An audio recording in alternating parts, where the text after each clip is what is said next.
Sora is the shortest in the 3 games considered to be connected in the N-Sky series, a name given to a series of games that story-wise have no connection at all. As of writing, the translation came out on the same day, September 13th. E-girls can rejoice, as you don't actually have any good crazy women to look for, you can just pretend you read it. A little less effort is required this time, since as long as you've seen one CG and live happily, you know how it goes from there. But while it's short, it doesn't mean it's worse in actuality, although it is, in my opinion, by far the weakest thing Scotty has ever written. I'm a little bitter about the game as a whole. While I love Subahibi and like Sora Remake, this one is a little rough. The outline of Sora is the basis for which the 2 stories are predicated on. Sora takes a perspective of less is more to an extreme that really gets me annoyed. This problem goes for the remake as well, but so much more for the original. We'll get to the remake, but today is not that day. It took 26 years for Sora to be readable in English, no thanks to one autistic man who really believed in the project. I have my own beliefs about him, but they all amount to a personal aspect of just not caring for his opinions. What'd he say? What'd he say? Can't believe you got me in the mix with this fool. I appreciate the work he did and his team like anyone should. Autism powers the world, after all. Make no mistake, however, this is not a work that in reality is all it's cracked up to be. It's no Subahibi Light, but it also isn't a work that can really stand on its own without context, unlike the successor and reimagining of Sora, Subahibi. Sora stands as a capsule dedicated to the time it was released in, and a strong genre header in a very loosely defined and highly debatable to even exist field of visual novels named Denpa. Denpa stories and experiences usually follow some combination of these tropes though. Cybernetic paranoia, psychosis, mass hysteria, odd framing devices, desolate places, extensive looks into a psyche, simple story structure that unravels, hard to follow thematic devices. I'm just describing House of Leaves again, aren't I? Yes, I am going to bring it up again since I still haven't read it while it sits right over there waiting on my shelf. Anyway, this is kind of what I mean though. Denpa has a lot of things that are commonly referred to as parts of the genre, but there's no general consensus on the topic. どこにいたって人はつながっているのよ。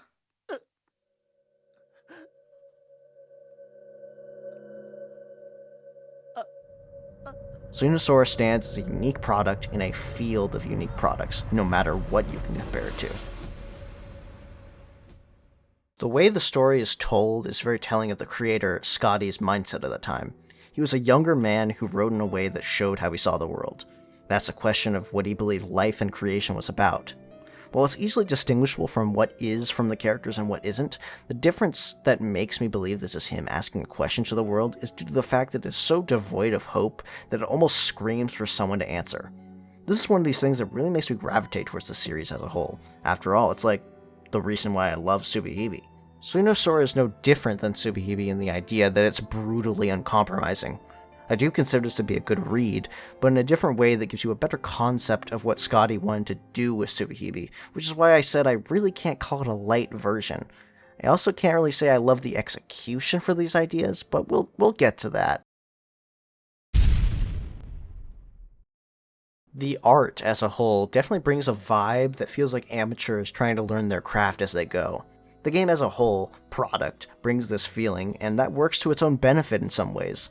Motoyon, longtime KeroQ artist's art, is actually not as prevalent as much as Scotty's here. This change as the company evolved, but the grassroots feeling of Scotty's character designs is really charming in a way that I can only really remember getting from Ryukishi's original drawings.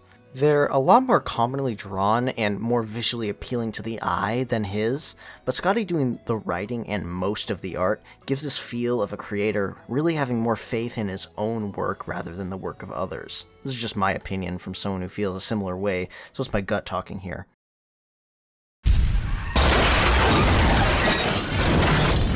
The music is nearly non-existent and serves more of a soundscape than actual musical pieces. All this really does is make me feel in a way that it was made with a lot of compromises. Maybe it was all made for a larger purpose and made with all this in mind, and I wouldn't doubt it, since young artists dream big but get crushed under the weight of their desires and their tools. Some don't even start in the first place, so the fact that a project like this exists in any form is likely a miracle of engineering.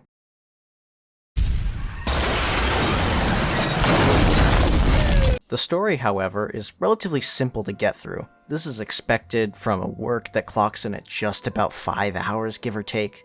I say simple, but for a psychologically bending work, it really only goes for the story beats. In comparison to its longer and more developed daughter, Subahibi, it is very simplistic to a degree that does make me want something more from it.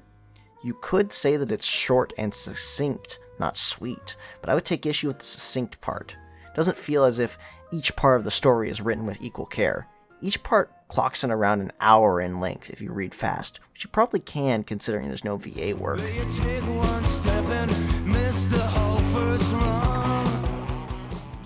Yukito's view is cool, but I don't really care for Yukito as a character, and I also don't really care for Kotomi as a character considering how little we actually get from each of them in their specific parts.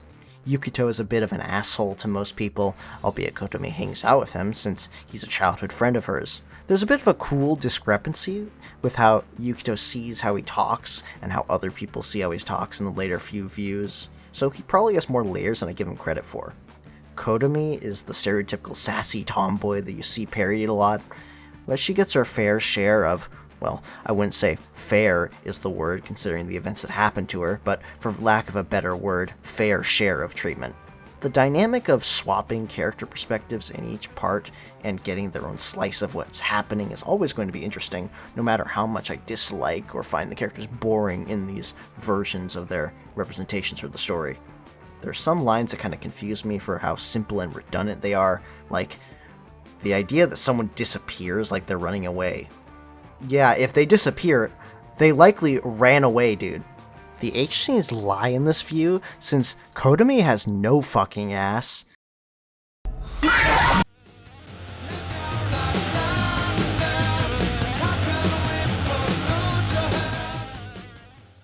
Kotomi gets her own view, however, and the story from her perspective is interesting considering we get the character Yasuko, who would go on in the remake to be one of the most interesting characters Scotty ever wrote for this particular universe. In this story, however, she is boiled down to a woman who really wants to get into bed with her or punish her for some reason. It's not really explained why she has so much tension with her or what her perspective is. All they did was be in the kendo club with each other. She's also kind of autistic and doesn't really understand what goes for human interaction following a classmate's suicide. I don't feel like asking in conversation about how your insane suicidal classmate's death comes up like a footnote, but maybe I'm too unpracticed with this to comment, actually. This is probably going to sound kind of misogynistic, but Kotomi's character is almost too much of a woman to the point that she becomes too dependent on the male characters to function. So much so that Yasuko then decides to humble Kotomi for not being a cult member or a lesbian. And you know, I can handle incest, gays, transgenders, lesbians, murder, piss, vomit, radical woke leftists, and bestiality. That shit? Way too far, man. A village in hell is waiting for you. Zakuro, or the classmate who is essentially both just water cooler conversation. You are not the guy. You're not capable of being the guy. I had a guy, but now I don't. You are not the guy. And also the key to the apocalyptic doomsday cult, gets her own view.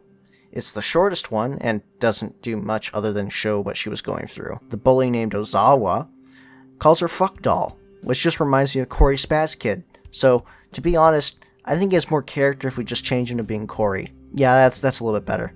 Anyway, her torture is more from oppressive blackmail, and while I don't care how it's done here, I don't really feel for Zakuro as a character since we don't really know her very well. I think that the way she's tortured is actually done decently well for the story's purpose. She's blackmailed in a very personal way and gets a real-life letter from the girls that would essentially spell her doom. I like this aspect of them needing to take it to the next level of essentially stalking her to buy folding into their delusions that life has meaning inherently from birth. Whether that be from some need to be a hero or a religious delusion, it's a big difference in terms of the era that the story came from and the one that we're in now.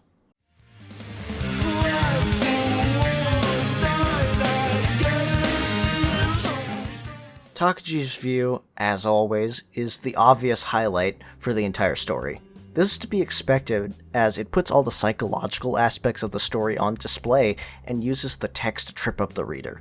It really does need to be read to be experienced, as it is the thing I would say is most worth reading. You got cults, you got craziness. So please, go on a journey of 100 million years now. 100 million years? What? So, how was it? Oopsie.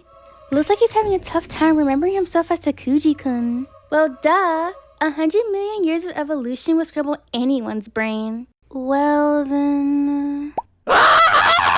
And you got Futanari. What more could you want?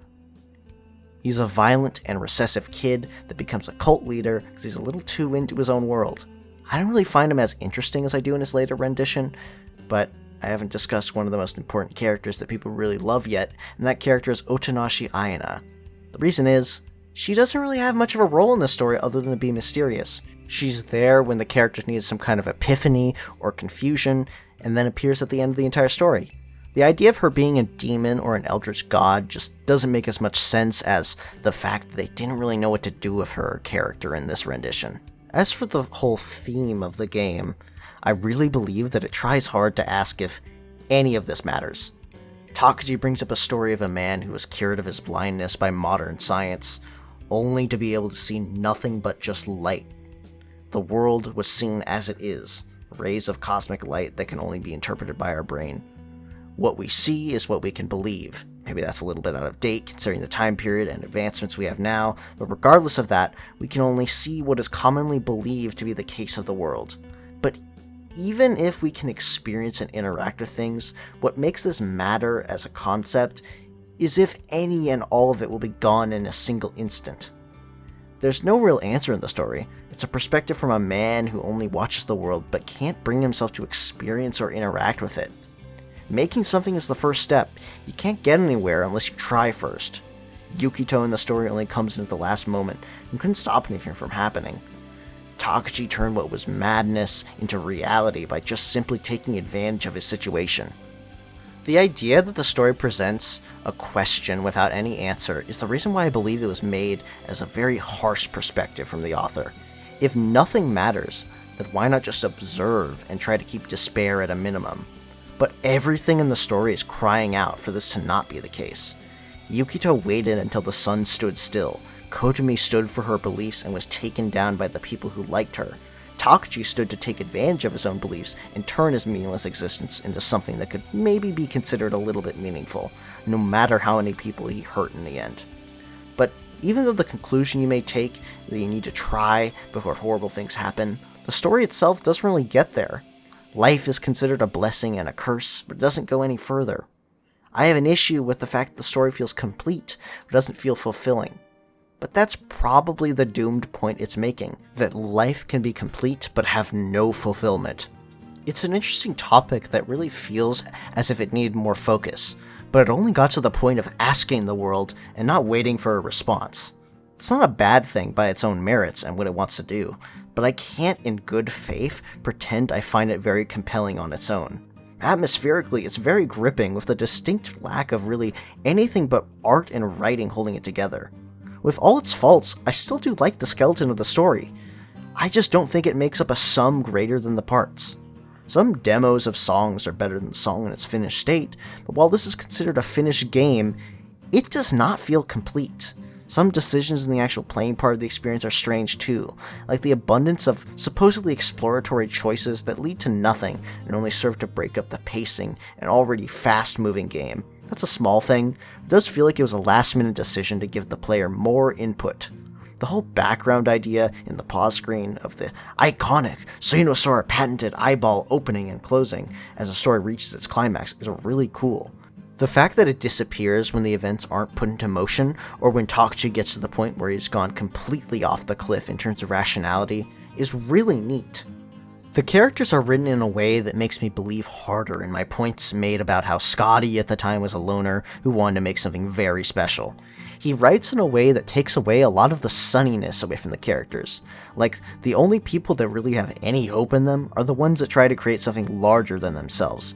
And those are the crazy ones! Kotomi relies so much on Yukito for emotional support to the point that she succumbs to her own love of him and gets punished for it. It's almost like saying faith of any kind is akin to a weakness if it isn't strong enough. Life is the sickness for death, they say, and all life is just perpetual motion. The ideas here are great, but I just need to restate that it really has little meat on its bones. I don't feel that the characters have enough screen time for me to really get what they are going through. There's little to no development of the backstory of these characters and the environment they're in. I just get really excited for something more of these characters to be built up, but it never gets to that point. There's some cool aesthetics and atmosphere building material here, but I feel as it doesn't get to the point where it becomes something that can carry the project forward. I try to keep my knowledge from having read Subahibi and the Sora remake away from influencing my beliefs, and to try and judge it solely based on what the story presents itself as, and what it presents itself as is very simplistic at the writing and visual level. My beliefs on the quality don't change the fact that it's still good, no matter how small the scale is. Despite going over how much I feel that this misses the mark, the fact that it's notable that it misses the mark is reason enough to discuss it and read it. A lot of these things are genuinely worth trying to understand, and I think attempting to understand why it was made in the way that it was gave me a deeper respect for the project. I still don't buy in on Futanari stocks though. See you in a short while for a video on Mastodon. Let's go. 1, 3, 5.